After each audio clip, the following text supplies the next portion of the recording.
Oof, I had eggs for breakfast and salt, a lot of Perfect. salt. I can hear you loud and clear. Great lighting too.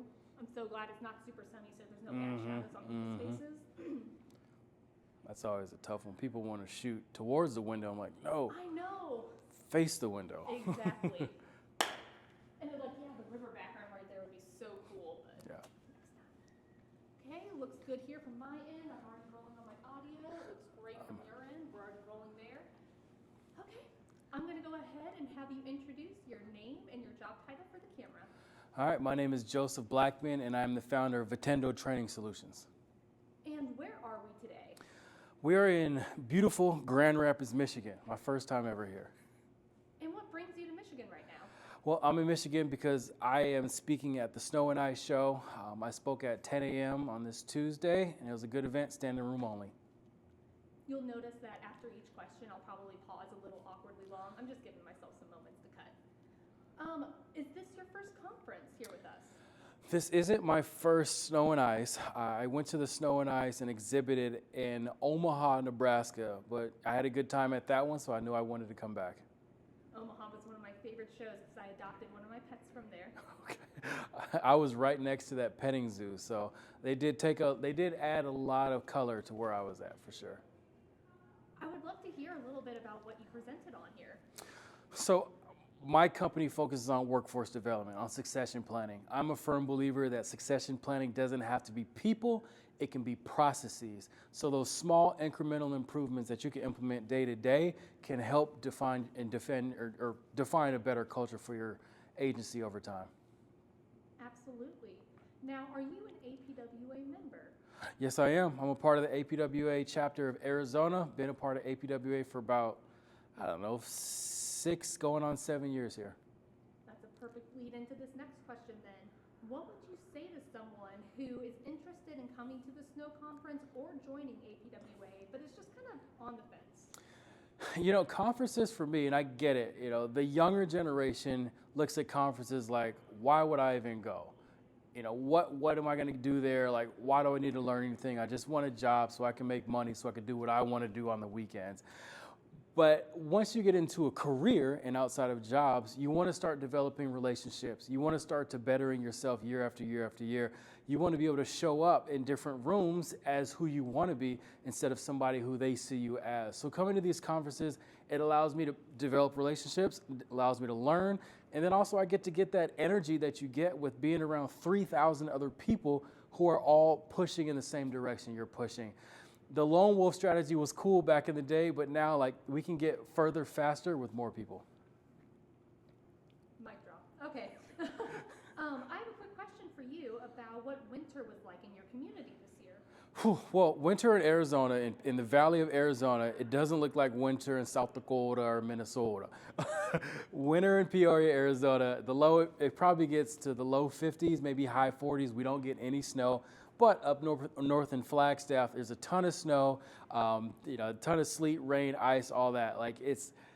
So my winters aren't the same as everybody else's winters at the Snow and Ice Conference, but the people who I do business with and the people that I interact with, they all have it, the same common goal of making those streets, the roadways a better place for the community. Absolutely. As you've walked around the exhibit hall, has there been any new technology or new solution that you're super excited to try to bring back to your community and implement? I've been asking a lot of the fleet guys about the technology where you put a dash cam on a truck or a fleet car going around town, and it starts to recognize like graffiti, fences that are down, potholes, trees that are down, and it creates work orders, or it creates a system of like, hey, we've got these issues around town, we might want to fix them in the future. So that was pretty cool that I saw. And then also just, the everyday plow, like how people are innovating something that's been around for the last 200 years, and they're just making it better. Myself, I am a service provider, so it allows me to be able to see what else is out there and just kind of see what others in my space are doing.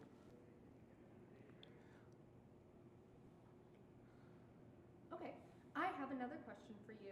This is pretty much your time, but I'm going to ask a couple questions just revolving around APWA membership. What does APWA give you specifically that allows you to continue every year staying a member? Whew, that's a tough one.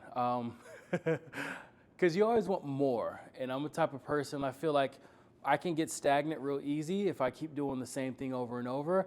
But I will say, if you're the type of person that can get out of a situation what you want to get out of it, you'll be fine with APWA. Show up to the conferences, get on a committee. You know, I equate it with church. If somebody joins your church, you don't want them sitting in the pews too long. You want to get them up and start helping, because then they'll have more buy-in.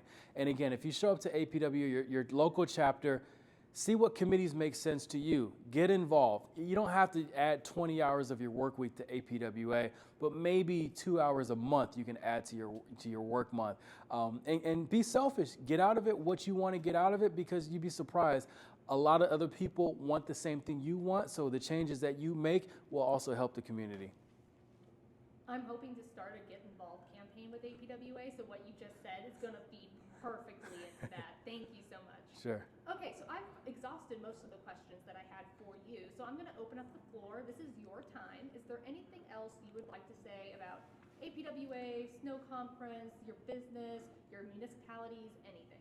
Well, a couple things. Most people know me because of the Public Works podcast. The Public Works podcast, I've interviewed 330 people about who they are and what they do in our industry. Again, this isn't a PR opportunity for the city. This is me highlighting the person behind the position. You know, there's nothing that makes me happier when somebody comes back to me after being interviewed and they post a show on their personal Facebook and their aunt in Arkansas says, "Oh, now I know what Johnny does. Now I know what value he provides to the community." So please reach out to me. I want to get you on the podcast. I feel like there's a space for everybody to tell their own story. And the second thing is my business, Vitendo.